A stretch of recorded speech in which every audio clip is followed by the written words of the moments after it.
Hello hi नमस्कार, good morning everyone. सो कल हम जो डिस्कशन किए थे स्टैंडर्ड 5 का new learn well Hindi book Hindi सूबी बुक का पहला चैप्टर भारत देश महान है, तो उसका और एक पेज बाकी रहेगा था क्वेश्चन आंसर, तो वो देखते हैं। कुछ करने के लिए दिया गया है, तो देखिए, अपने देश की विभिन्नताओं की दर्शाते हुए एक पोस्टर बनाइए, जो कि आपको बनाना है। देन सारे जहां से अच्छा हिंदुस्तान हमारा गीत यूट्यूब से सुनकर कंठस्थ कीजिए तथा कक्षा में सभी छात्र एक साथ मिलकर गाइए, सारे जहां से अच्छा हिंदुस्तान हमारा।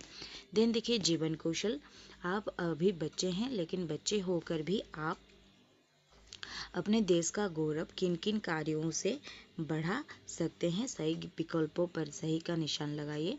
अपने देश से प्रेम करके, देन अपने दुर्गुण दूर करके, देन अपने देश के प्रतीक चिन्हों को सम्मान करके, ये 3 करके, ठीक है। देन इन्हें भी जानिए, ये है महाराणा प्रताप जी, ये है छत्रपति शिवाजी, ये है लक्ष्मीबाई, ये है तांत्या टोपे, ये है भगत सिंह, ये है सुखदेव, ये है राजगुरु जी, अरविंद घोष जी, सुभाष चंद्र बोस जी, ठीक है। देन देखते हैं ये सिर्फ केवल पढ़ने के लिए हमें दिया गया है, तो ये देखते हैं, डिस्कशन कर लेते हैं। देश सबसे ऊपर, स्वामी राम तीर्थ जापान की यात्रा पर गए हुए थे। यात्रा के दौरान वे एक विद्यालय में गए, वहां उन्होंने जापानी बच्चों से मिलकर उनकी शिक्षा पर दीक्षा संबंधी अनेक बातें पूछी। अंत में उन्होंने एक बच्चे से कुछ प्रश्न पूछे, स्वामी जी तुम किस देश के वासी हो? तो बच्चा ने बोला जापान के। तो स्वामी जी बोले तुम किस भगवान को मानते हो? तो बच्चा ने बोला गौतम बुद्ध को। स्वामी जी बोले तुम्हारा धर्म क्या है? तो बच्चा बोला बौद्ध धर्म। स्वामी जी बोले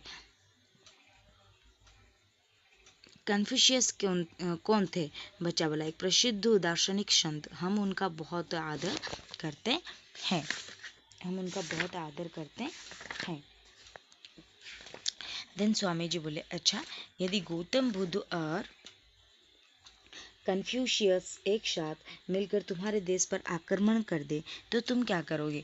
तो बच्चा ने बोला बंसक बौद्ध धर्म मेरा धर्म है और कन्फ्यूशियस का मैं आदर करता हूँ, लेकिन अपने देश पर मैं किसी प्रकार की आंच नहीं आने दूंगा। हमारा देश धर्म और दर्शन से कहीं ऊपर है। बच्चे का जवाब सुनकर स्वामी जी नतमस्तक हो गए। वे सोचने लगे कि जिस देश के बच्चों में अपने देश के प्रति ऐसा भक्ति है, उस देश की उन्नति को कौन रोक सकता है? निसंदेह ऐसे देश का भविष्य उज्जवल है।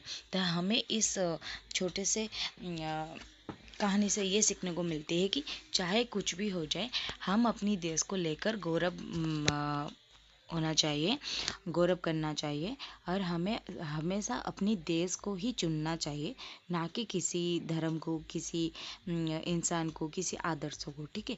हमें हमेशा के लिए अपनी देश को ही चुनना चाहिए, और हम भारत के निवासी हैं, और ये बात हमें गर्व होना चाहिए कि हम भारत के निवासी हैं। रखती हूँ, नमस्कार, धन्यवाद। अच्छा लगे तो वीडियो लाइक कर देना, सब्सक्राइब कर लेना। टाटा।